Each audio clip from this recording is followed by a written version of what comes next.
Okay, आज हम लोग देखेंगे कॉन्फ्लिक्ट मैनेजमेंट। हाँ, सबको ये दिख रहा है ना?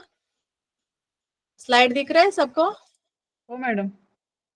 ओके, कॉन्फ्लिक्ट मैनेजमेंट मतलब क्या होता है कि संघर्ष का व्यवस्थापन। संघर्ष क्यों होता है? यूजुअली संघर्ष क्यों होता है? Because of difference of opinion. मतलब हम अपना देखने का तरीका और दूसरा देखने वो अपना हिसाब से सोचने का तरीका या उसको ग्रहित करने का तरीका, इसमें जो दोनों के बीच में जब डिफरेंस ऑफ ओपिनियन होता है तो तभी कॉन्फ्लिक्ट होता है। कॉन्फ्लिक्ट मतलब संघर्ष। क्या है संघर्ष? ये दो लोगों के बीच में या दो जो पार्टी है वो ग्रहित कैसे कर रहे हैं, ग्रहित कैसे करेंगे कि जैसे गोल के बारे में, रिसोर्सेस के बारे में। तो ये जो क्या होता है, achieving the goal, goal achieve करने के लिए कैसे कैसे क्या कर रहे हैं, तो इसके बीच में जो दोनों का जब ग्रहित अलग अलग होने के कारण तो दोनों के बीच में क्या होता है, यहाँ पे कॉन्फ्लिक्ट होने का चांसेस है। कॉन्फ्लिक्ट मतलब क्या है? कॉन्फ्लिक्ट मतलब ऐसा है कि दो पार्टी जो है वो कैसे ग्रहित कर रहे हैं। कभी कभी क्या होगा कि नकारात्मक, अगर एक पार्टी जो है नकारात्मक अगर सोच लेगा कि उससे क्या हो सकता है, तो वो पहला वाला पार्टी जो है उसको बहुत केयर करता है, तो उस वक्त क्या होता है, कॉन्फ्लिक्ट। मतलब अभी ये सही ढंग से हमें चलना है, हमें ये करना पड़ेगा। तो ये दोनों के बीच में देखिए, एक कॉन्फ्लिक्ट के लिए उदाहरण देना चाहूंगी। अभी आप लोगों के, हमें क्या किया आप लोगों को कि प्रोजेक्ट रिपोर्ट बनाना है। तो प्रोजेक्ट रिपोर्ट बनाना है तो कैसे करना है? अगर आप दो लोग बैठे हैं, दोनों भी एचडीसीएम पार्टिसिपेंट है और आप लोग दोनों सोच रहे हैं, एक बोलेगा अरे पिछले हुआ है जो है उसी को लेके आगे जाएंगे, बट वो क्या है नेगेटिविटीली, बट आप क्या है पॉजिटिवली सोच रहे हैं, नहीं नहीं हम नया बनाएंगे। तो ये दोनों के बीच में जब सोच में जो है अलग अलग जो होता है तो उस वक्त क्या होता है, कॉन्फ्लिक्ट जो है होता है। अभी characteristic of the conflict, characteristic of the conflict मतलब उसका क्या है, लक्षण है क्या है? यहाँ पे जो है अगर संघर्ष होना है तो दो लोगों की जरूरत है, दो लोगों यहाँ पे होना चाहिए। कभी कभी क्या होता है conflict with in one self, मतलब अपना अंदर में ही कॉन्फ्लिक्ट होता है, इंटरपर्सनल कॉन्फ्लिक्ट होता है, यानी पारस्परिक संबंध। बट जनरली साइकोलॉजिस्ट जो स्टडी किया है या स्कॉलर जो स्टडी स्टडी किया है, यहाँ पे जो कॉन्फ्लिक्ट होता है दो लोगों के बीच में होने की जरूरत है। और यहाँ पे कॉन्फ्लिक्ट मतलब क्या है, सम सेंस ऑफ स्ट्रगल, या जो ग्रहित करना अलग अलग होता है, जैसे गोल हो सकता है, डिजायर हो सकता है, वैल्यू में जो है अलग अलग होने के कारण यहाँ पे कॉन्फ्लिक्ट होता है। कॉन्फ्लिक्ट को कैसे देखा जाता है? कॉन्फ्लिक्ट को कैसे देखा जाता है, मतलब संघर्ष होना जरूरी है नहीं है? ट्रेडिशनल व्यू मतलब सांप्रदायिक, अगर देखते हैं सांप्रदायिक पद्धत में क्या बोलता है, संघर्ष होना जरूरी नहीं है, ये बहुत क्या होता है यहाँ से बहुत हार्मफुल है, लोगों को बहुत नुकसान हो जाता है, इसलिए इसको अवॉइड करना चाहिए, ऐसा जो है सांप्रदायिक वे से सोचा जाता है। अभी मानव संबंध विषय में, मानव यानी ह्यूमन रिलेशन से व्यू में कॉन्फ्लिक्ट को कैसे देखा जाता है? इसमें क्या है, एक कॉन्फ्लिक्ट मतलब संघर्ष क्या है, नेचुरल है, इनविटेबल है। अगर आप लोग ग्रुप में काम कर रहे हैं, लोगों के साथ काम कर रहे हैं, तो क्या होता है कि कॉन्फ्लिक्ट होना जरूरी, क्योंकि ग्रहित होना बहुत सारा चीजें यहाँ पे होता है, इसलिए संघर्ष जो है अपने आप हो जाता है। और एंटागोनिस्ट व्यू क्या बोलता है यहाँ पे कि कॉन्फ्लिक्ट क्या होता है, उनका बिलीव ऐसा है पॉजिटिव फोर्स है, मतलब ये जो है मतलब सकारात्मक सोच है कि ये जरूरी है, अगर लोगों को इफेक्टिवली ग्रुप में काम करना है तो कॉन्फ्लिक्ट की जरूरत है। सोर्सेस ऑफ कॉन्फ्लिक्ट, मूल क्या है इनका? कॉन्फ्लिक्ट में अगर हम देखते हैं डिफरेंट सोर्स में आ जाता है, जैसे इंफॉर्मेशन जो अलग अलग मिलता है, सोच अलग है, वैल्यूज मौल्य अलग है, उनका इंटरेस्ट अलग है, डिजायर अलग है, तो इसके कारण भी कॉन्फ्लिक्ट होता है। देन कभी कभी इंफॉर्मेशन नहीं मिलता है, इंफॉर्मेशन नहीं मिलने के कारण क्या होता है, यहाँ पे कॉन्फ्लिक्ट होता है। बाद में क्लास ले रही हूँ। स्केर्सिटी ऑफ सम रिसोर्सेज के कारण यहाँ पे कॉन्फ्लिक्ट होता है। और कॉन्फ्लिक्ट अभी देखिए, अगर कंपटीशन है दो लोगों के बीच में या ग्रुप के बीच में, तभी भी क्या होता है वहां पे कॉन्फ्लिक्ट होने का चांसेस है। Functional and dysfunctional conflict, functional and dysfunctional conflict. Functional conflict मतलब क्या होगा यहाँ पे, कि ऑर्गेनाइजेशन का जो गोल है, उद्देश्य है, उसको साकार करने के लिए क्या है काम करते हैं, तो उसको फंक्शनल कॉन्फ्लिक्ट। डाइफंक्शनल कॉन्फ्लिक्ट मतलब क्या है यहाँ पे, जब उस गोल को अचीव करने के लिए जब ब्लॉक बन जाता है, मतलब उसको रोका जाता है, वो रोक जो बनता है उसको डाइफंक्शनल कॉन्फ्लिक्ट करके बोलते हैं। फंक्शनल कॉन्फ्लिक्ट यूजुअली क्या होता है, कंस्ट्रक्टिव, मतलब सोच रहता है, लोग अपना व्यू बताते रहते हैं, और यहाँ पे जो है इंफॉर्मेशन आइडिया जो शेयर होता है, इनोवेटिव थिंकिंग के बारे में, नया नया थिंक, इसको करने के लिए हमें क्या करना चाहिए, इसको प्रोत्साहित करता है। डिफरेंट पॉइंट को जो है यहाँ पे देखा जाता है, स्टैग्नेशन को रिड्यूस किया जाता है। अगर डाइफंक्शनल कॉन्फ्लिक्ट रहेगा तो क्या होगा, टेंशन बढ़ेगा और लोग स्ट्रेस में आ जाएंगे, तनाव बढ़ जाता है, और कभी कभी क्या होता है, लोगों को टॉलरेंट लेवल कम हो जाता है, लोग दूसरे के ऊपर विश्वास करना कम कर देते हैं, और कभी कभी क्या होगा, डिसीजन मेकिंग में प्रॉब्लम आ जाएगा, इंफॉर्मेशन रिड्यूस हो जाएगा, ये डाइवर्जनल कॉन्फ्लिक्ट है। लेवल ऑफ कॉन्फ्लिक्ट, कौन कौन सा लेवल है अगर देखते हैं, तो लेवल ऑफ कॉन्फ्लिक्ट में कैसे होगा, यहाँ पे level of conflict and types of conflict देखेंगे, जैसे organisation level, group level and individual level. Organisation level क्या होगा, within and between the organisation. Within मतलब ऑर्गेनाइजेशन के अंदर, और between the organisation, between the organisation मतलब एक अर्बन कोऑपरेटिव बैंक दूसरे अर्बन कोऑपरेटिव बैंक के साथ जब वो मतलब अपना गोल ध्येय ये सब अचीव करने के लिए होता है, तो उस वक्त क्या होगा, कॉन्फ्लिक्ट अपने आप हो जाता है। देन ग्रुप, ग्रुप के बीच में, with in and between the group, मतलब वही ग्रुप में और दूसरे ग्रुप के साथ कॉन्फ्लिक्ट होगा। इंडिविजुअल, आपस में और दूसरे लोगों के साथ कॉन्फ्लिक्ट होता है। अभी हम लोग बात करेंगे ग्रुप कॉन्फ्लिक्ट के बारे में। यहाँ पे ग्रुप कॉन्फ्लिक्ट में intra group and inter group conflict करके दो प्रकार है। इंट्रा ग्रुप कॉन्फ्लिक्ट मतलब क्या होगा, intra group conflict among the members of the group, मतलब जो ग्रुप है, ग्रुप में ही अगर कॉन्फ्लिक्ट होता है तो उस वक्त। और early stages of group conflict रहता है कि टास्क या रीचिंग, मतलब कैसे है यहाँ पे ग्रुप कॉन्फ्लिक्ट कैसा है कि ये गोल को रीच करने के लिए अलग अलग व्यक्ति का अलग अलग जब सोच होता है तो उस वक्त भी होता है। देन इंटर ग्रुप कॉन्फ्लिक्ट में बिटवीन टू और मोर ग्रुप, मतलब आपके जो बैंक में दो और तीन ग्रुप रहेगा तो उस वक्त इंटर ग्रुप कॉन्फ्लिक्ट होता है। इंडिविजुअल कॉन्फ्लिक्ट कैसा रहेगा, interpersonal and intrapersonal conflict. Interpersonal मतलब क्या है, दो और उससे ज्यादा व्यक्तियों के जो सोचने का तरीका होता है या करने का तरीका होता है, तो उस वक्त डिफरेंस ऑफ ओपिनियन आता है या व्यू आता है, तो उस वक्त कॉन्फ्लिक्ट होता है। सेकेंड, डिफरेंस इन ओरिएंटेशन, मतलब काम करने का तरीका, लोगों का जो काम करने का तरीका। और ऑर्गेनाइजेशन में क्या होगा, जो difference orientation to work and time in different parts of an organisation, मतलब लोग जो है क्या कर रहे हैं यहाँ पे कि काम करने का तरीका, टाइम जो है अलग अलग होने के कारण इंटरपर्सनल कॉन्फ्लिक्ट होता है। इंट्रापर्सनल कॉन्फ्लिक्ट कैसे होगा, मतलब वैयक्तिक व्यक्ति का अंदर से occur with in an individual, और कभी कभी क्या होगा, लोगों का जो है वैल्यू जो है उसके ऊपर अगर थ्रेट आता है उस वक्त। और कभी कभी क्या होगा, अनफेयर ट्रीटमेंट, मतलब ऑर्गेनाइजेशन में अनफेयर ट्रीटमेंट होता है तो उस वक्त भी। एंड मल्टीपल एंड कॉन्ट्राडिक्टरी, मतलब सोर्स ऑफ सोशलाइजेशन में मल्टीपल एंड कॉन्ट्राडिक्टरी होता है तो उस वक्त भी कॉन्फ्लिक्ट होता है। अभी कॉन्फ्लिक्ट को क्या करना चाहिए, मतलब मैनेजमेंट ऑफ द कॉन्फ्लिक्ट। एक है अवॉइड, पहला बोलते हैं कि कॉन्फ्लिक्ट नहीं होना चाहिए, इसलिए आप क्या करो, उसको रोके रहो, ये करो। सेकंड, कंपटीशन, कंपटीशन में ये जो है 5 years to competition, accommodation, compromising and collaboration, ऐसा वैसे कर सकते हैं।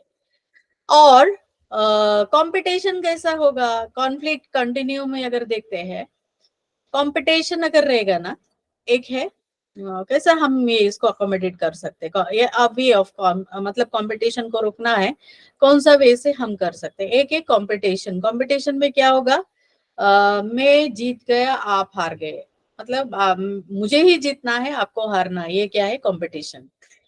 अकोमोडेट में कैसा होता है, अकोमोडेट में मैं हार जाता हूं और आपको मैं जीता दूंगा, ये क्या होगा, अकोमोडेट। एंड कॉम्प्रोमाइज में कैसा होगा, ये दोनों वी बोथ गेट समथिंग, मतलब ठीक है, हम लोग क्या करेंगे, हम दोनों भी इसको क्या कर सकते हैं, कि दोनों मिलके हम काम करेंगे। एंड वी बोथ विन, मतलब हम दोनों इसमें क्या कर सकते हैं, हम दोनों भी विजेत होंगे। देखिए, इसके लिए एक उदाहरण आप सबको मैं बताना चाहूंगी, आप सबको पता है कौन सा कहानी है, कछुआ और इसका, पता है ना, ससा और कछुआ का कहानी पता है आपको, यस सर नो, बोलिए। रैबिट एंड टॉर्टोइस, पता है आपको, कॉन्फ्लिक्ट मैनेजमेंट के लिए बेस्ट एग्जाम्पल है, याद है आपको, बोलिए, कोई भी बोलिए, कोई भी बोलिए, जब तक आप बोलेंगे नहीं मैं आगे नहीं करूंगी, कंटिन्यू करूंगी। का है टॉर्टोइस एंड इसका क्या है कहानी, कोण बोलणार, ससा आणि कछुआ, बताइए। ये जो कॉन्फ्लिक्ट मैनेजमेंट के लिए बेस्ट है, आई विन यू लूज, यहाँ पे क्या हो गया, आई विन यू लूज में कंपटीशन क्या चला दोनों के बीच में, क्या अमोल, रेशमा बोला, आपको वही कहानी, आगे का कहानी मैं बताती हूँ, इसलिए मैं पूछ रही हूँ आपको बार बार। सतीश जाधव,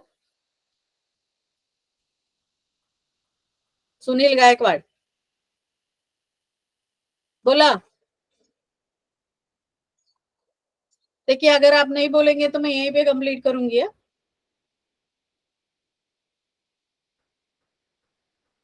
रोहन शेलके, बोला। पहला में क्या हुआ था, ससा और इसमें आई विन यू लूज, दोनों के बीच में क्या हुआ था, कंपटीशन हुआ था, आपको याद है, कंपटीशन में क्या किया था, रैबिट ने क्या किया, दौड़ लगाया, दोनों के बीच में दौड़ हुआ था, तो रैबिट क्या किया, वहां पे ससा ने विन किया, दैट इज अ क्या हुआ, कंपटीशन। आई लूज और गिव इन, मतलब क्या हुआ, ससा को लगा कि रैबिट को लगा नहीं ये क्या दौड़ सकता है, तो वो सोते रहा, और क्या हुआ, टॉर्टोइस विन हो गया। और नेक्स्ट एक बार क्या हुआ दोनों के बीच में, अरे बार बार ऐसे ही करते हैं, एक बार क्या हुआ, एक बार जो है आ, एक बार वो हार रहा था, एक बार ये हार रहा था, तो इसके लिए उन्होंने, देखिए कोलैबोरेट जो था ना, कोलैबोरेट में कैसा होगा कि नदी का आगे वो गए, नदी तक जो पहला कौन आया, रैबिट आया, और उसके बाद जो है रैबिट को टॉर्टोइस ने उसके ऊपर बिठा के फिर वो गए, तो विन, कोलैबोरेशन। मतलब यहाँ पे कॉन्फ्लिक्ट को कैसे हम लोग ये कर सकते हैं, मतलब जब संघर्ष होता है, अगर संघर्ष में मैं ही जीतूंगा आपको हारना है तो ये कंपटीशन रहेगा, अगर मैं लूज हो जाऊंगा और आप विन हो जाएगा, अकोमोडेट रहेगा। कभी कभी कॉम्प्रोमाइज, चलो हम दोनों मिलके कुछ करेंगे, बट यूजुअली क्या होगा कि कॉन्फ्लिक्ट को अगर मैनेज करना है, वी बोथ विन, यानी कोलैबोरेशन में करना पड़ेगा, तो ही कॉन्फ्लिक्ट मैनेजमेंट हम अच्छी तरह कर सकते हैं। नेक्स्ट जो है स्ट्रेस मैनेजमेंट, तनाव।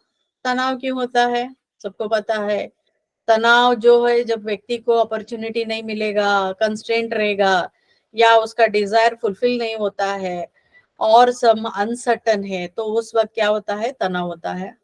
और तनाव के कारण क्या है, तनाव का इफेक्ट कैसा होता है, शारीरिक स्वरूप से और मानसिक स्वरूप से, एम्प्लॉय और मैनेजर को दोनों को बीच में क्या होगा, यहाँ पे दोनों को ऊपर इसका इफेक्ट पड़ता है, जैसे काम करने का तरीका, परफॉर्मेंस एट वर्क, ये सभी होता है। और तनाव होने के कारण क्या होगा, मेजर जो होगा एब्सेंटिज्म बढ़ेगा, और मतलब लोग बार बार छुट्टी डालेंगे और नौकरी छोड़ के जाएंगे। और कभी कभी क्या होगा, डेंजरस मशीन्स वगैरह हैंडल करना है तो उस वक्त एक्सीडेंट होने का चांसेस रहता है, और व्यक्ति को नर्वस और अपना टेम्पर खोल देता है, और नॉन कोऑपरेटिव नेचर उन व्यक्ति में बन जाता है। तनाव का कारण क्या है? तनाव का कारण दो प्रकार है, एक ऑर्गेनाइजेशनल कॉजेस और दूसरा जो है इंडिविजुअल मतलब वैयक्तिक कारण। ऑर्गेनाइजेशन कॉजेस क्या होगा? जैसे ऑर्गेनाइजेशन स्ट्रक्चर है, स्ट्रक्चर मतलब क्या होगा, ब्रांच मैनेजर से लेके आपका सीईओ तक जो बीच पे जो भी स्ट्रक्चर आ रहा है उसके कारण भी तनाव। स्टाइल ऑफ लीडरशिप, लीडरशिप का स्टाइल क्या है, कुछ लोगों का ऑटोक्रेटिक रहेगा, कुछ लोगों का लेजी, और कुछ लोगों का क्या है, डेमोक्रेटिक, तो इसके लिए भी कारण होता है। रूल एंड रेगुलेशन के कारण तनाव होता है, और पावर जो है सेंट्रलाइज रहता है उसके कारण, कम्युनिकेशन फ्री फ्लो नहीं होता है उसके कारण, डेलीगेशन ऑफ अथॉरिटी जो नहीं दिया है, नेचर ऑफ जॉब है उसके कारण। और नेचर ऑफ जॉब में आप सभी जो है ना, बहुत सारे लोग यहाँ पे कैशियर का काम कर रहे हैं, तो कैशियर का काम में बहुत सारा तनाव रहता है, क्योंकि आपको कैश में कभी कभी क्या होता है यहाँ पे, गड़बड़ होने का चांसेस, मतलब आप गिनने में गड़बड़, मतलब इसका मतलब है आप गिनने में हो सकता है, कभी कभी ज्यादा भी आएगा, कभी कभी कम भी नोट आना सकता है, कभी कभी हम लोग पेमेंट करते हैं तो एक या दो नोट ज्यादा भी हो सकता है, क्योंकि ये कारण के लिए मतलब स्ट्रेस में आने के कारण। और ग्रुप लेवल है, एक दूसरा ग्रुप नहीं चाहता है, कोऑपरेशन नहीं कर रहे हैं, सोशल सपोर्ट नहीं है, तभी भी ऑर्गेनाइजेशन में तनाव होता है। इंडिविजुअल लेवल पे क्या होगा, रोल कॉन्फ्लिक्ट, मतलब अपना पात्र जो रहेगा, जैसे सुपरवाइजर काम कर रहा है तो उस वक्त काम जब किया जाता है तो सुपीरियर उनको ये कर रहा है तो उस वक्त भी आता है। अब कभी कभी रोल मतलब मुझे क्या करना है क्लियरली डिफाइंड नहीं है उसके कारण। दूसरा जो कारण है पर्सनालिटी, पर्सनालिटी मतलब क्या होगा पता है कि type A and type B personality हम देखते हैं। टाइप ए पर्सनालिटी ऐसा रहेगा वेरी वर्कहोलिक, मतलब क्या है उसको काम करना बहुत अच्छा लगता है और स्पीडली काम करता है, और वो अपना टाइम वेस्ट नहीं करेगा, रेस्ट नहीं लेगा, अपना लाइफ को एंजॉय नहीं है। अगर ऐसा अगर रहेगा तो उस वक्त अगर उसका टास्क अगर उसको अचीव नहीं किया जाता है तो उस वक्त क्या होता है, वो स्ट्रेस में आता है, और स्ट्रेस में आने के कारण उसका ब्लड प्रेशर बढ़ता है, हार्ट अटैक होने का भी चांसेस रहता है। बट वही टाइप बी पर्सनालिटी रहता है वो स्ट्रेस फ्री रहता है, और उनको नहीं लगता है कि काम करो या ना करो, मुझे पगार मिलता है बस काफी हो गया, एंड फुल रेस्ट लेते हैं, कॉम्पीट करते हैं और अपना लाइफ को एंजॉय करते हैं। बट यहीं पे भी एक पर्सनालिटी टाइप के आधार, मतलब पर्सनालिटी टाइप के कारण क्या होगा, यहाँ पे तनाव आता है। अगर जॉब में चेंजेस हो गया, ट्रांसफर हो गया, तभी भी क्या होता है, ये होता है कि स्ट्रेस आ जाता है। घर के कारण भी, मतलब डोमेस्टिक लेवल का कॉजेस भी होता है। और भी कारण क्या है, राज्य कारण हो सकता है, टेक्निकल चेंजेस हो सकता है, आर्थिक प्रगति में जो होगा, और उसके कारण क्या होगा, अपन ऑर्गेनाइजेशन के ऊपर बहुत इफेक्ट पड़ने वाला है, तो उससे भी क्या होगा, जॉब में नेगेटिव होने का चांसेस है, उसके कारण भी इंडिविजुअल स्ट्रेस आ जाता है।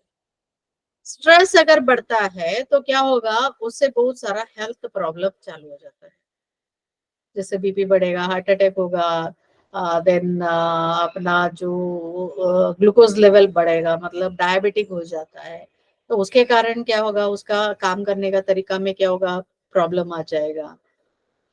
और जो लोग स्ट्रेस तनाव से ये होते हैं तो उनका serious physical and psychological problem रहेगा।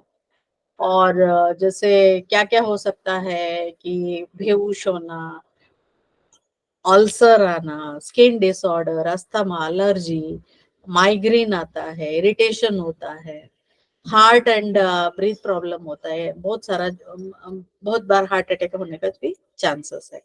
अभी स्ट्रेस को अगर हमें रिड्यूस करना है तो क्या करना पड़ेगा, दो टाइप है, एक है इंडिविजुअल लेवल और दूसरा जो है ऑर्गेनाइजेशन लेवल। पहला जो है हम बात करेंगे ऑर्गेनाइजेशन लेवल। जब स्ट्रेस आता है तो एक संगठन का क्या है काम है कि ऑर्गेनाइजेशन में काम करने वाला एम्प्लॉय को स्ट्रेस नहीं आना चाहिए, उसके लिए relaxation technique, physical fitness programme, stress education, group discussion, family counselling, hobby workshop, recreation facility, time management, counselling, ये सभी जो चीजें हैं ऑर्गेनाइजेशन को करना पड़ेगा ताकि स्ट्रेस एम्प्लॉय में कम हो जाए। और है इम्प्रूव्ड कम्युनिकेशन और प्रॉपर डेलीगेशन ऑफ अथॉरिटी है, सेंट्रलाइज पावर को मतलब कम करना है, जॉब को रीडिजाइन करना पड़ेगा और पार्टिसिपेटिव डिसीजन होना चाहिए और कुछ पार्टिसिंग कोर टेक्निक जो है रिसोर्स मैनेजमेंट है, ये सब अगर ऑर्गेनाइजेशन सोचेगा तो स्ट्रेस को कंट्रोल कर सकता है।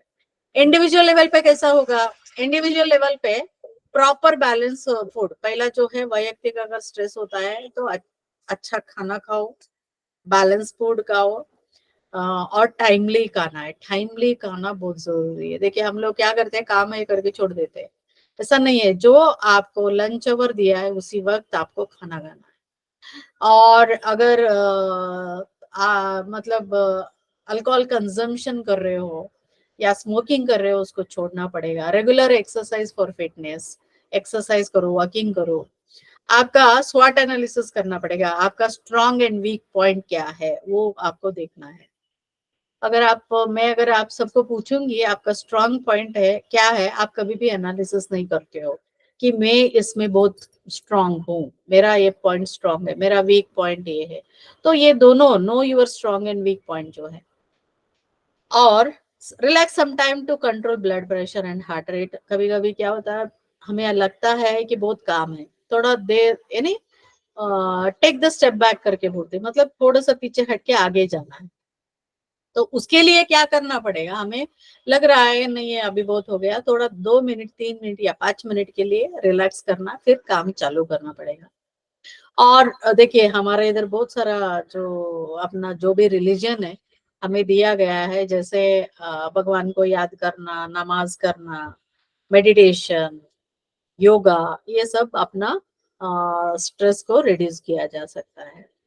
टाइम मैनेजमेंट इम्पोर्टेंट है। डेली देखिए अभी पूना में जो हम लोग हैं, एवरी टाइम हम स्ट्रेस में आ जाते हैं, जैसे ट्रैफिक को देख के हम कैलकुलेशन करके आ जाते हैं कि ये आधे घंटे में हम अपना अपना बैंक या ब्रांच को पहुंच जाएंगे, बट आपका बीच में क्या हुआ, इतना बड़ा ट्रैफिक लग गया, तो उसके कारण क्या होगा, आप स्ट्रेस में आ जाते हैं। तो इसलिए टाइम मैनेजमेंट बहुत जरूरी है। आपको स्टडी करना पड़ेगा कौन सा दिन अपना इधर ट्रैफिक है क्या है, कुछ अपना कंट्रोल में जो रहता है उसको करना है। प्लान योर करियर, करियर को जो है अपने को प्लानिंग करना चाहिए। एंड जो अचीवमेंट आप करते हो उसको प्राइड फील करो और एक्सरसाइज करो, अपने आप को कंट्रोल करने के लिए एक्सरसाइज करो। और आप देखो कौन सा चीज आपको स्ट्रेस दे रहा है तो उसको क्या करो, दूरी रखो। नेक्स्ट जो चैप्टर हम यहाँ पे देख रहे हैं, ऑर्गेनाइजेशन कल्चर। कल्चर मतलब संस्कृति। यहाँ पे जो संस्कृति में कैसा होगा, संस्कृति में क्या है, what is the culture? Culture is the unique dominant pattern of shared beliefs, assumption, values and norms that shape a socialization, symbol of language, practice of a group people। मतलब क्या होगा, कल्चर क्या होगा, एक unique dominant pattern of shared beliefs है। मतलब हम लोग जैसे देखिए अभी महाराष्ट्र का कल्चर अलग, कर्नाटक का कल्चर अलग, मध्य प्रदेश का कल्चर अलग है, क्योंकि ये जो है ना लोगों का सोच, लोगों का जो है वैल्यू, लैंग्वेज, ये सभी जो है उसका कल्चर के आधार पर होता है। और कल्चर के आधार पर ही लोगों का करने का तरीका भी होता है। और ये कल्चर जो है ट्रांसमिशन कैसा होता है, कॉन्शियसली एंड अनकॉन्शियसली होता है। जैसे जैसे हम बढ़ते हुए जाते हैं, मतलब बचपन से आगे हम जाते हैं तो अपना हम लोग वो कल्चर को सीखते हुए आ जाते हैं। कौन सा कल्चर होना चाहिए, shared and vast majority member, मतलब क्या होगा, जो भी कल्चर है शेयर होना चाहिए। जनरेशन टू जनरेशन हम इसको पास ऑन करते हैं और हमारा बिहेवियर एंड परसेप्शन के ऊपर इसका क्या होता है यहाँ पे अपना प्रभाव पड़ता है। कल्चरल आइसबर्ग, देखिए कल्चरल आइसबर्ग जो है, कुछ देखते हैं, कुछ हम लोग नहीं देखते हैं। जैसे ऑब्जर्वेबल अगर कल्चर देखते, जैसे प्रैक्टिस है, लैंग्वेज है, सिंबल है, ये तो क्या होगा, ये हमें देखने को मिलता है। बट कुछ ऐसा है जो हम नहीं देखते आइसबर्ग में, नॉट ऑब्जर्वेबल बट रहता है, जैसे नॉर्म्स, नियम।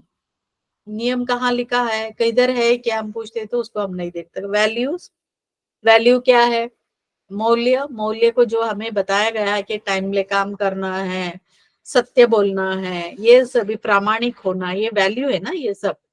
तो दूसरे को रिस्पेक्ट देना है, ये जो है ये वैल्यूज है। बट ये क्या हुआ, ये अपने आप चलता रहता है, हमें बोलने की भी जरूरत नहीं पड़ता, तो ये नहीं दिखता है। बट जनरेशन टू जनरेशन क्या होता है, पास ऑन होता है। अजम्पशन, ग्रहित करना, ये सभी जो है कल्चरल आइसबर्ग है।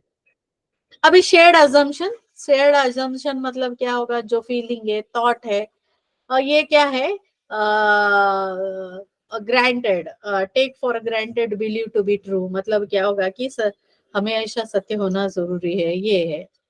वैल्यूज एंड नॉर्म्स, मतलब वैल्यूज एंड नॉर्म्स जो है, यहाँ पे स्पेसिफिक बिहेवियर जो है, जैसे ये सही बिहेवियर है, ये रॉन्ग बिहेवियर है।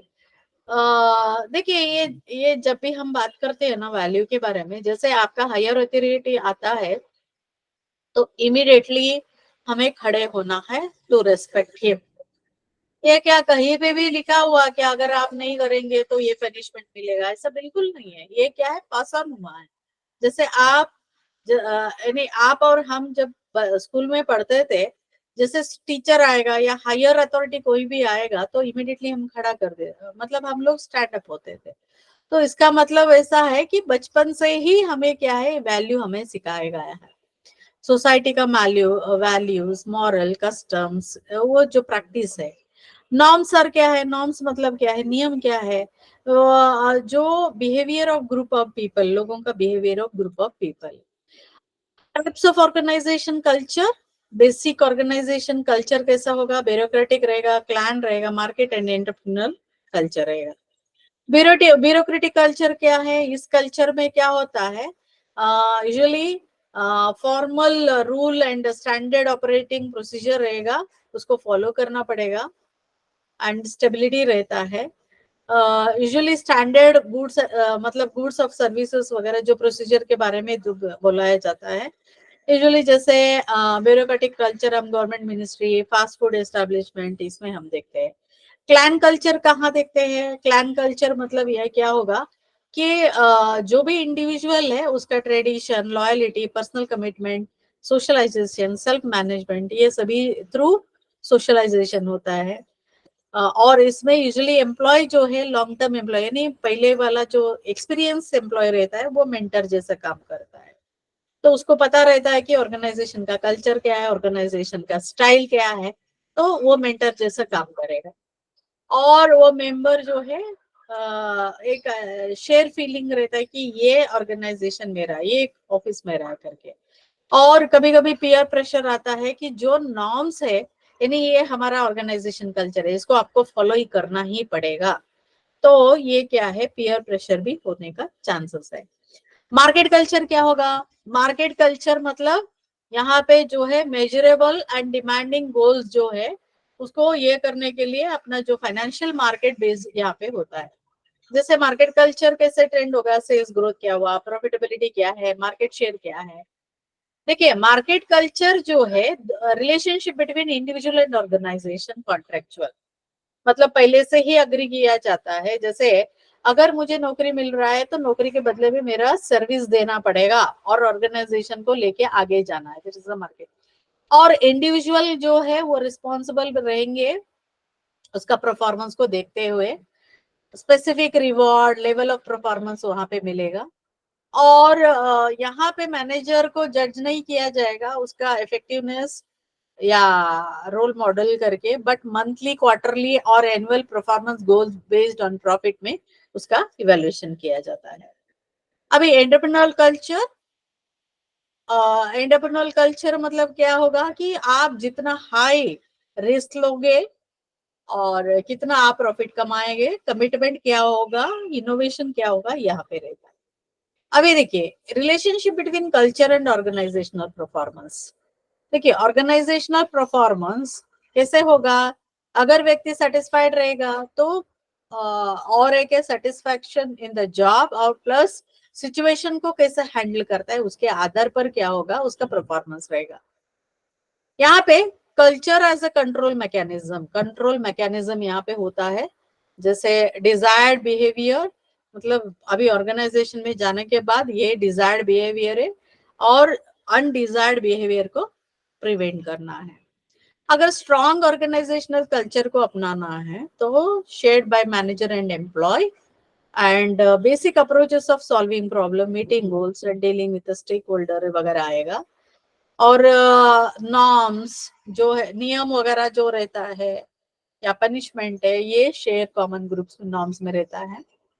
स्ट्रॉन्ग ऑर्गेनाइजेशन कल्चर क्या होगा, ऑर्गेनाइजेशन को स्टेबल में लाता है, एंड अपना जो कंपनी या अचीवमेंट या ऑर्गेनाइजेशन का गोल को अचीव करने के लिए मदद करता है। देखिए, यहाँ पे 7 स्टेप है। क्या है, ऑर्गेनाइजेशन कल्चर एंड सोशलाइजेशन। अभी पहला क्या होगा, स्टेप 1 में ऑर्गेनाइजेशन को लोग चाहिए तो उस क्या करेगा, पहला केयरफुल सिलेक्शन करेगा कि मेरा ऑर्गेनाइजेशन को के लिए कौन सुटेबल है।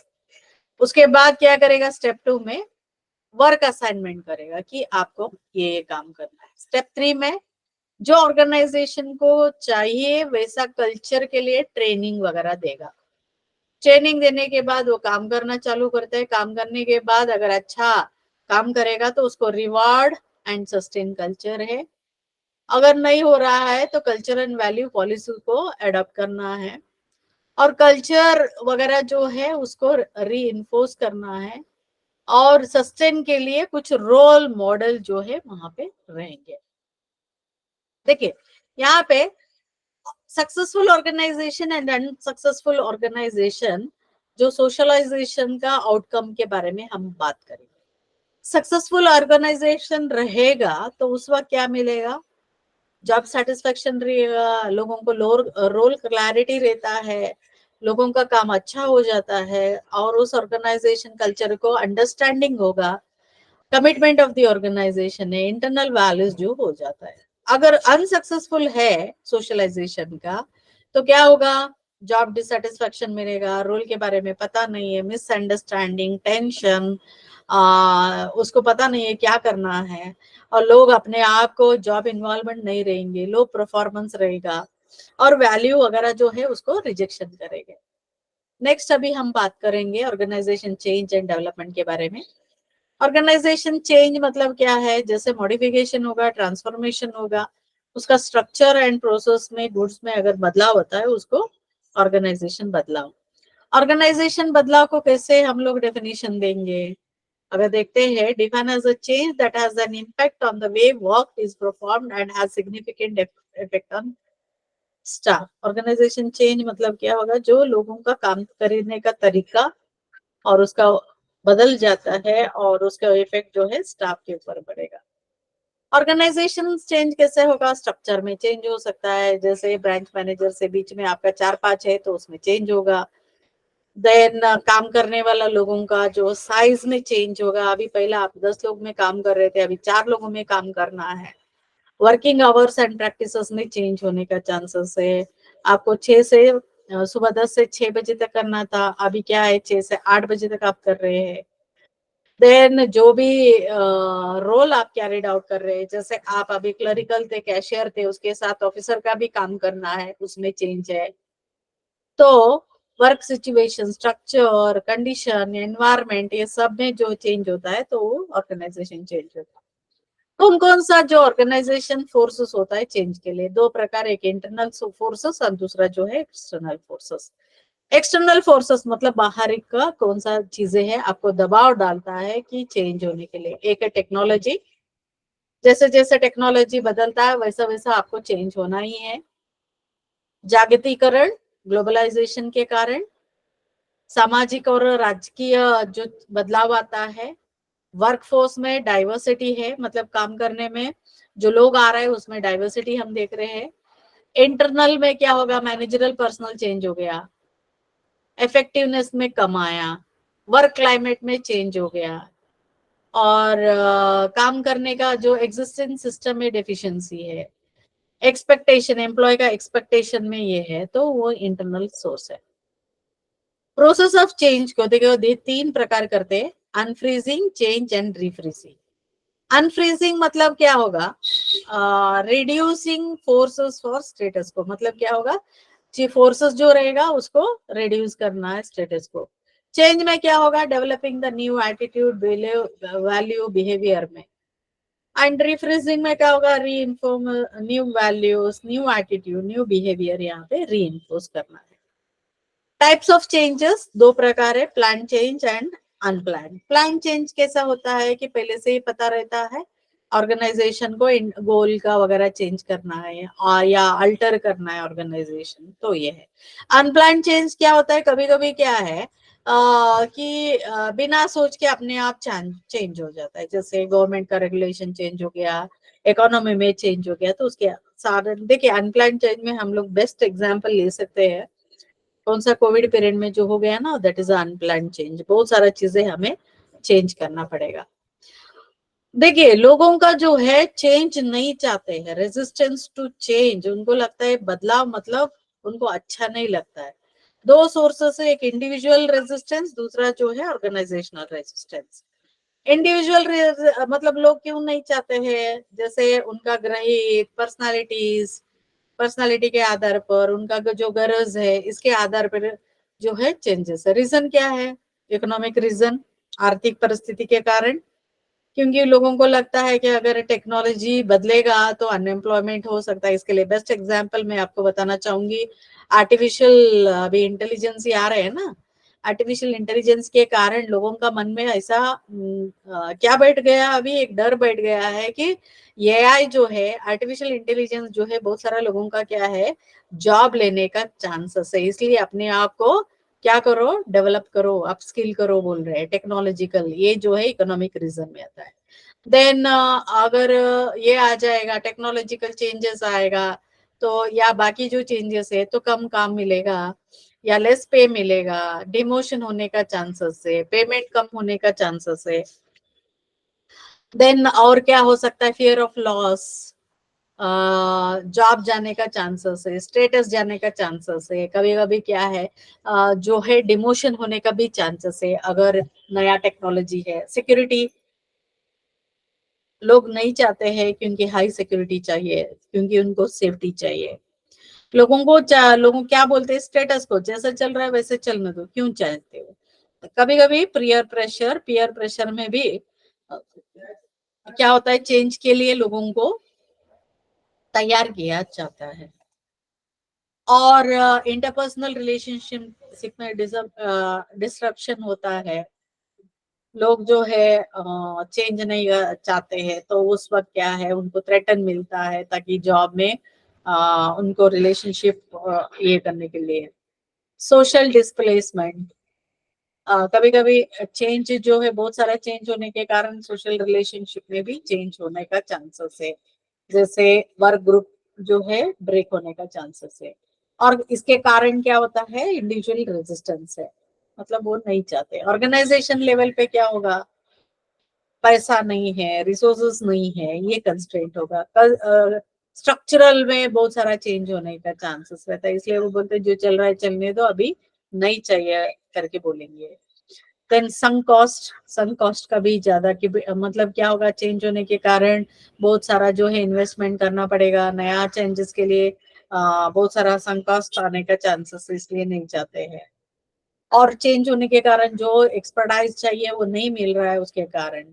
Then politics, because of politics यानी राजकारण के लिए क्या होगा, पॉलिटिकल एडवांटेज के लिए कर देते हैं, तो उसके कारण भी क्या होगा, यहाँ पे ऑर्गेनाइजेशन लेवल पे चेंज नहीं चाहते।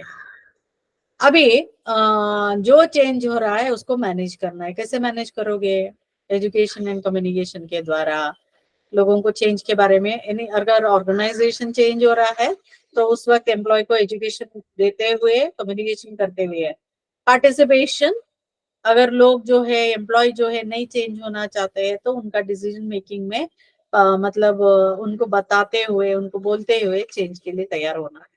Empathy and support, respect the empathy मतलब respect the feeling of others, कि यहाँ पे उनको फीलिंग को फीडबैक वगैरह ये करते, नेगोशिएशन करना है, मैनिपुलेशन एंड कोऑप्टेशन करना है, इसके साथ चेंज को एडॉप्ट करने के लिए। एंड कोरिएशन, कोरिएशन मतलब क्या होगा, application of direct threat and force, जो नहीं है नहीं कर रहे हैं उनको थ्रेट वगैरह, अगर आप ये चेंज में तैयार नहीं है तो आपको नौकरी छोड़ के जाना पड़ेगा, या जो भी चेंजेस है आपको करना है, नहीं तो अदरवाइज ट्रांसफर करेंगे, ये जो है कोरिएशन में आ जाता है। अभी हम बात करेंगे ऑर्गेनाइजेशनल डेवलपमेंट। ओडी मतलब organisation development, continuous intervention, process, structure, ये सब में ऑर्गेनाइजेशन की डेवलपमेंट है। ऑर्गेनाइजेशन डेवलपमेंट क्या है, ये एक एजुकेशन स्ट्रैटेजी है, जो भी प्लान चेंज है उसको लाना है, और ऑर्गेनाइजेशन को डेवलप प्रॉब्लम्स की जगह यहाँ पे हाइपोथेटिकल केसेस होगा। उसके लिए ऑर्गेनाइजेशन डेवलपमेंट क्या करता है, जो चेंज हो रहा है उसके लिए सेंसिटिव ट्रेनिंग मेथड वगैरह यूज करके ट्रेनिंग देना है। Change agents, almost change agents consultant organisation के हैं, उनको बुला के यहाँ पे करेंगे। और external change agent, internal organisation establish collaborative relationship, ये सभी जो चीजें यहाँ पे आता है। टाइप्स ऑफ ओडी इंटरवेंशन, एक है survey feedback, sensitivity training, team building, process consultation, inter group development, ये सभी जो आता है। पहला जो है ओडी प्रोसेस कैसा होता है ऑर्गेनाइजेशनल डेवलपमेंट, जैसे इनिशियल डायग्नोसिस होगा, डाटा कलेक्शन रहेगा, डाटा फीडबैक रहेगा, और इंटरवेंशन सिलेक्शन करेंगे, इम्प्लीमेंटेशन ऑफ इंटरवेंशन करेंगे, प्लानिंग एंड प्रॉब्लम सॉल्विंग का एक्शन लेंगे, टीम बिल्डिंग है, inter group development, evaluation and follow up यहाँ पे रहता है। यहाँ तक समझ में आया आप सबको? अभी नेक्स्ट जो है बी पार्ट हम चालू कर रहे हैं, कम्युनिकेशन। कम्युनिकेशन मतलब संप्रेषण। देखिए कम्युनिकेशन जो लैटिन वर्ड है communis, communis meaning common. Communication commonly अगर हम देखते हैं क्या है communication, exchange of information, ideas, fact, opinion, believe, feeling, attitude through the verbal and non verbal means between the two और within a group of people. Communication मतलब क्या होता है, एक्सचेंज ऑफ इंफॉर्मेशन, परस्पर हम क्या करते हैं, अपना माहिती को अदल बदल, अपना आइडिया को दे करते, ओपिनियन, बिलीव, ये सभी कब होगा, मोर देन टू पीपल, और ग्रुप में जो होता है उसको कम्युनिकेशन कहते हैं। Definition of communication, Webster dictionary क्या बोलता है, communication is the process by which informal is exchange between the individual through common system, symbol, signs and behavior। मतलब कम्युनिकेशन का मतलब क्या है, संप्रेषण ऐसा है, यहाँ पे प्रक्रिया होता है, जो प्रक्रिया में क्या होगा, दो इंडिविजुअल और उससे भी ज्यादा लोग क्या करेंगे, अपना जो भी है इंफॉर्मेशन को शेयर करते, कॉमन सिस्टम, सिंबल, साइन वगैरह।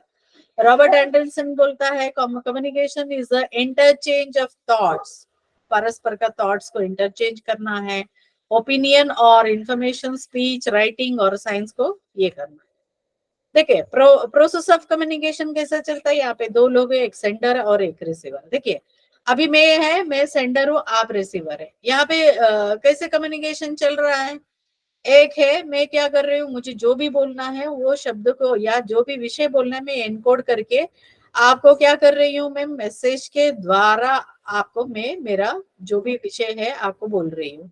आप क्या कर रहे हो, आप रिसीवर है, जैसे मैं बोल रही हूँ तो आप डिकोड करोगे, डिकोड करने के बाद मुझे जब फीडबैक मिलेगा व्हाट इज कम्युनिकेशन, तो आप अगर मुझे उसका डेफिनेशन बोलोगे तो क्या होगा, प्रॉपर वे ऑफ कम्युनिकेशन हो गया। अगर बीच में अगर आपको समझ में नहीं आया, मतलब क्या होगा, वंस अगेन मुझे क्या है आपको बोलना पड़ेगा कि समझ में नहीं आया है तो फिर से बोलना पड़ता है, अगर समझ में फीडबैक में आता है तो समझ में आ गया है। टाइप्स ऑफ कम्युनिकेशन मतलब हम जो मैसेज को डिलीवर करते हैं उसके आधार पर, purpose of communication, level of communication and pattern of communication. अभी based on the means of delivering the message, पहला जो है वर्बल कम्युनिकेशन।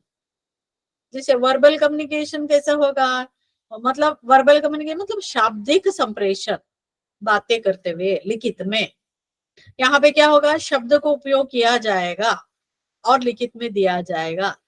वर्बल कम्युनिकेशन का इंपॉर्टेंट एलिमेंट क्या है यहाँ पे? लैंग्वेज है, वोकेबुलरी है, देन उसके बाद पेसिंग, क्लैरिटी, कॉन्शियसनेस, ये सभी जो है, टाइमिंग, रिलेवेंस, ये सभी जो है यहाँ पे आ जाता है। देखिए, सब टाइप ऑफ वर्बल कम्युनिकेशन, मतलब इसमें वर्बल शाब्दिक इसमें क्या है, देखिए, स्पोकन शब्द को उपयोग करते हुए कम्युनिकेशन करना, रिटन लिखित में, टेलीकम्युनिकेशन हम लोग क्या करते हैं, थ्रू फोन या थ्रू मोबाइल जो करते हैं उसको टेलीकम्युनिकेशन। इलेक्ट्रॉनिक कम्युनिकेशन क्या आएगा? ईमेल आएगा, व्हाट्सएप मैसेज आएगा, ये इंस्टाग्राम, ये सभी जो है इलेक्ट्रॉनिक कम्युनिकेशन है। Based on the means of delivering message में सेकंड है नॉन वर्बल। नॉन वर्बल केवल शब्द से ही कम्युनिकेशन नहीं होता है, बिना शब्द का भी कम्युनिकेशन होता है। जैसे अपना होल बॉडी का जो बॉडी लैंग्वेज है, जैसे आपका खड़ा रहने का तरीका, गेस्चर्स, फेशियल एक्सप्रेशन, अगर आपको कुछ भी नहीं बोलना है तो साइलेंट अगर रहेंगे, तो ये सभी जो चीजें हैं non verbal communication. Usually non verbal communication जो होता है मोर एक्यूरेट रहता है, बिकॉज ये क्या है, true and intend meaning of the message रहता है। अभी नॉन वर्बल में कैसे हम करेंगे, जैसे आई कांटेक्ट है, फेशियल एक्सप्रेशन, पोस्चर, देन अपना गेस्चर है, फिजिकल अपीयरेंस है, साउंड है, साइलेंस है, ये सभी वहां पे आता है। And based on the purpose of the communication, formal communication, मतलब फॉर्मल कम्युनिकेशन कैसा होगा, अपना बैंक में फ्रॉम मैनेजर टू आपके तक जो कम्युनिकेशन होता है, ये आपसे मैनेजर तक जो होता है, तो उस वक्त कम्युनिकेशन का जो है यहाँ पे होता है। जैसे आपका बैंक में, अगर फॉर एग्जाम्पल बैंक का अगर मैं एग्जाम्पल ले रही हूँ, बैंक में कैसे होगा, एक क्लरिकल स्टाफ अपना जो रिपोर्टिंग जो है क्या करेगा, अपना ब्रांच मैनेजर को देता है, तो उस वक्त। इनफॉर्मल कम्युनिकेशन कैसा होगा, इनफॉर्मल मतलब यहाँ पे कुछ भी नहीं है, जैसे आप गॉसिप कर रहे हो, चाय का कैंटीन में बैठ के आप सभी चाय पी रहे हो, पीयर ग्रुप्स है, ये सब में जो कम्युनिकेशन होता है ये informal communication. Level of communication कैसा होगा, इंट्रा पर्सनल। इंट्रा पर्सनल में कैसा होगा, विद इन, मतलब हम अपने आप को सेल्फ टॉक करेंगे, जैसे person with an opportunity, self situation है, तो यहाँ पे उसका बिहेवियर का इफेक्ट करता है। इंटरपर्सनल, इंटरपर्सनल मतलब क्या होगा, दो से ज्यादा व्यक्तियों के साथ आप क्या कर रहे हो, एक्सचेंज ऑफ आइडियाज वगैरह कर रहे हैं। ये यूजुअली क्या है, इन डेली लाइफ में ये ज्यादा कम्युनिकेशन करते हैं, ताकि ये कम्युनिकेशन क्या होगा, असर्टिव रहेगा, नॉन असर्टिव रहेगा, अग्रेसिव ऑफ कम्युनिकेशन यहाँ पे रहता है।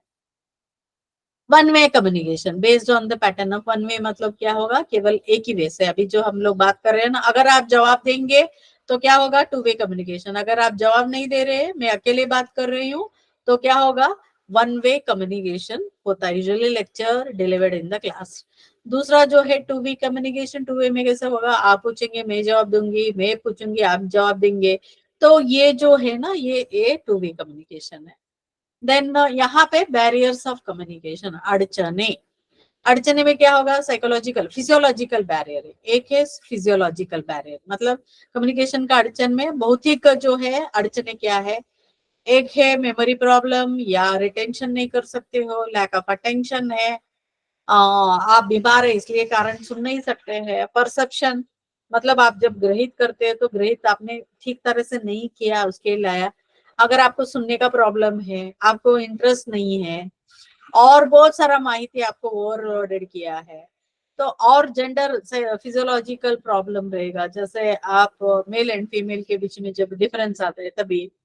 एनवायरमेंटल बैरियर क्या होगा, अगर मैं अभी बात कर रही हूँ तो पीछे पीछे जो है आपका बहुत सारा जो आवाज चल रहा है उसके कारण, और आपका पुअर लाइटिंग है, कंफर्टेबल सिटिंग नहीं है, और सराउंडिंग, मतलब अभी मैं बैठ के आपको क्लास ले रही हूँ, अगर भी सराउंडिंग जो है बैड स्मेल वगैरह आएगा तो मैं नहीं कर पाऊंगी, बहुत ही गर्म है या बहुत ही ठंडा है, तो और डिस्टेंस, लंबा डिस्टेंस से हम कर रहे हैं तो उसके कारण। एंड साइकोलॉजिकल क्या होगा, साइकोलॉजिकल क्या होगा, मिसअंडरस्टैंडिंग होगा, मिसपरसेप्शन होगा, हम विश्वास नहीं कर रहे हैं, अनहैप्पी इमोशंस है, हम भावनात्मक रूप से बहुत डिस्टरबेंस है, और हमें न्यूरोटिक इलनेस है, और वरी एंड इमोशनल डिस्टरबेंस हमारा हो रहा है तो उसके कारण, और हमारे अंदर एंग्जाइटी, फियर, कंफ्यूज है, तो उस वक्त भी साइकोलॉजिकल है। सोशल बैरियर क्या होगा, different social norms, value, behaviour है, बहुत सारा मतलब सामाजिक टैबूज है उसके कारण, एंड डिफरेंट सोशल स्टाटा है उसके लिए। कल्चरल बैरियर में एथनिक रिलीजियस कल्चर डिफरेंस है, culture and tradition values and behaviour में ये हो रहा है। सेमेंटिक बैरियर, सेमेंटिक मतलब साइंस, मीनिंग मीन्स सेमेंटिक मतलब साइंस ऑफ द मीनिंग, मतलब एक शब्द को अलग अलग अर्थ होने के कारण बहुत सारा जो है बैरियर होता है। इवन मराठी शब्द लेंगे ना, उसका सिचुएशन के आधार पर हम क्या करते हैं, उस शब्द को उपयोग करते हैं, तो उसके कारण भी बैरियर होता है। जैसे लैंग्वेज बैरियर है, फॉल्टी लैंग्वेज ट्रांसलेशन है। जब आप मराठी से इंग्लिश टू मराठी ट्रांसलेशन करेंगे तो क्या होगा, वहां पे भी फॉल्टी यानी गलत होने का चांसेस है। और इंडिविजुअल का परसेप्शन अलग होने के कारण उसका एक्सप्रेशन भी अलग हो गया, उसके कारण व्यक्ति का पास्ट एक्सपीरियंस है, फेलियर बार बार फेलियर हो गया, उसके कारण वो नहीं सुन पाता है। देन ऑर्गेनाइजेशनल बैरियर्स, मतलब policy rules regulation technical failure हो गया, टाइम प्रेशर आ गया, और ऑर्गेनाइजेशन में बहुत सारा हायरार्की है उसके कारण। साइज ऑफ द बड़ा साइज रहेगा तो उस वक्त कम्युनिकेशन रिलेटेड बैरियर, मतलब मैसेज जब भेजा जाता है तो उस वक्त अनक्लियर एंड कॉन्फ्लिक्टिंग मैसेज है, स्टेरियोटाइपिकल अप्रोच है, इनअप्रोप्रिएट चैनल है, लैक ऑफ पुअर फीडबैक है, तो उस वक्त भी बैरियर्स आता है। अगर हमें बैरियर से बाहर आना है, ये अड़चने से बाहर आना है, तो हमें कौन कौन सा मेथड है। एक है फिजियोलॉजिकल मेथड, इसमें क्या होगा, जो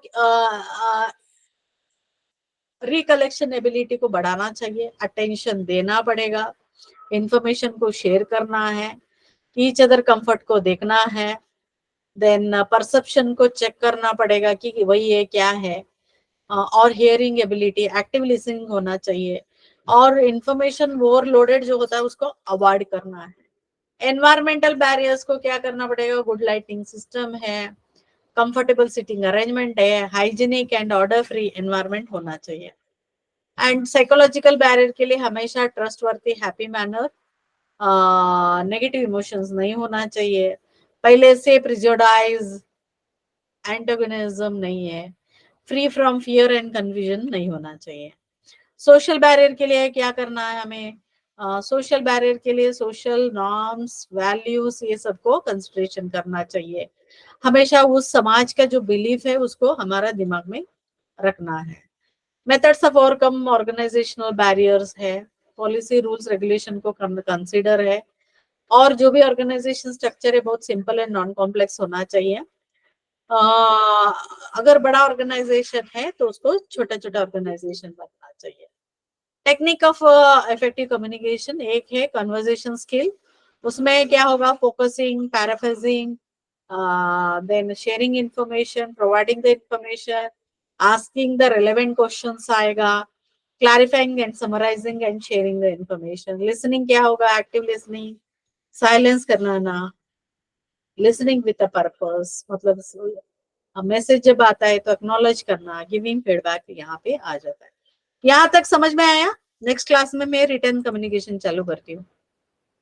यहाँ तक समझ में आया सबको? Yes sir no? Yes ma'am. Yes ma'am. Yes, madam.